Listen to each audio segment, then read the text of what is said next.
नमस्कार, धीरज किचन मराठीच्या आजच्या व्हिडिओमध्ये मी धीरज तुम्हा सर्वांचं खूप खूप मनापासून स्वागत करतोय। तर आज आपण सायंकाळच्या भुकेसाठी किंवा खास करून लहान मुलांसाठी मुरमुरे किंवा खरमुरे सुद्धा म्हणतात, तर त्याचा चिवड्याची रेसिपी बघतोय। हा चिवडा एकदा करून ठेवा आणि महिनाभर खा। घरी लहानांपासून तर मोठ्यांपर्यंत सर्वांच्या भुकेसाठी आणि सर्वांना आवडेल असा हा चिवडा आहे। तर कसा करायचा, चला सुरुवात करूया। तर सर्वात अगोदर चिवडा मसाला तयार करून घेऊया। त्यासाठी एका मिक्सरच्या छोट्या पॉटमध्ये एक मोठा चमचा लाल मिरची पावडर घेतलेला आहे। तुम्ही घरी कितपत तिखट खाता त्यानुसार तिखट इथे घ्यायचं आहे। त्यानंतर एक चमचा साखर, जर तुम्हाला साखर नाही आवडत असेल तर साखर नाही घातली किंवा कमी घातली तरीही चालेल। त्यानंतर एक चमचा बडीशेप थोडीशी भाजून यामध्ये घातलेली आहे। एक चमचा आमचूर पावडर आणि अर्धा चमचा चाट मसाला घालून हे मिक्सरला फिरवून घ्यायचा आणि इथे आपला हा झटपट चटपटीत असा चिवडा मसाला तयार आहे। त्यानंतर इथे मी काही साहित्य घेतलेलं आहे। त्यामध्ये बारीक चिरलेल्या हिरव्या मिरच्या आहे, धुवून वाळवून घेतलेला कढीपत्ता आहे, अर्धा कप शेंगदाणे आहेत आणि 1 कप मक्याचे पोहे आहेत। सर्वात अगोदर हे सर्व जिन्नस तळून घेणार आहोत। त्यासाठी कढईमध्ये तेल तापत ठेवलेलं आहे। तेल गरम झाल्यावर व्हिडिओमध्ये दाखविल्यानुसार स्टेनरच्या मदतीने हे सर्व तळून घ्यायचं आहे। तर सर्वात अगोदर मक्याचे पोहे तळून घ्यायचे आहे। तर थोडे थोडे पोहे घालून हे आपल्याला तळून घ्यायचं आहे। मी तळण्यासाठी तेल खूप कमी वापरलेलं आहे, कारण हे जे तेल आहे हे तळल्यानंतर खराब होतं, त्यामुळे थोडंसंच तेल घेतलेलं आहे। तुम्हाला हवं असल्यास तळण्याकरिता जास्त तेल वापरू शकता। त्यानंतर शेंगदाणेसुद्धा तळून घ्यायचे आहेत। तर इथे अर्धा कप शेंगदाणे खरपूस होतपर्यंत तळून घेतलेले आहे। शेंगदाणे तळायला थोडा वेळ लागतो। लो फ्लेमवर खरपूस तळून घ्यायचे, म्हणजे ते बराच दिवस टिकतात।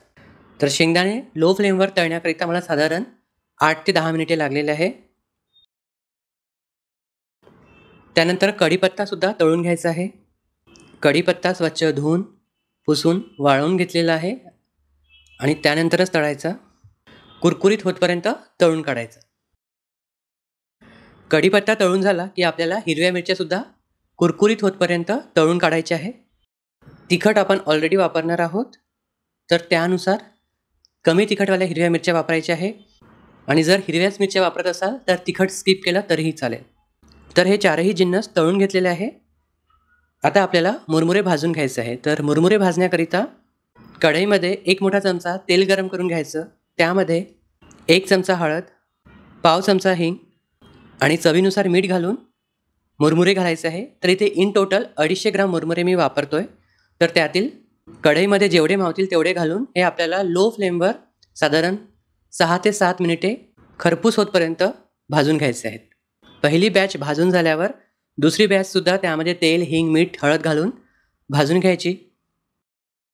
त्यानंतर यामध्ये मी 1 कप शेव घातलेली आहे। तुम्ही घरी केलेली शेवसुद्धा घालू शकता किंवा मग बाजारातील एखादं पॅकेट आणूनसुद्धा यामध्ये घालू शकता। आता शेव घातल्यावर हे सगळं एकदा मिक्स करून घ्यायचं आणि त्यानंतर जो तयार चिवडा मसाला आपण करून घेतलेला आहे तो यामध्ये घालायचा आहे। मी इथे संपूर्ण मसाला घालतोय, तुम्ही तुमच्या आवडीनुसार आवश्यकतेनुसार घालू शकता। मसाला घातल्यावर हे एकजीव करून घ्यायचं, मिक्स करून घ्यायचं आहे मस्तपैकी। सर्व बाजूने मसाला लागायला हवा।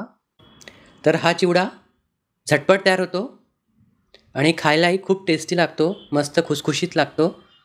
तर हे मिक्स करून झालेलं आहे आणि इथे आपला हा मुरमुऱ्यांचा चिवडा तयार आहे। उन्हाळ्यात हा चिवडा नरम पडत नाही, 1 महिन्यापर्यंत क्रिस्पी राहतो। फक्त हाताळताना काळजी घ्यायची।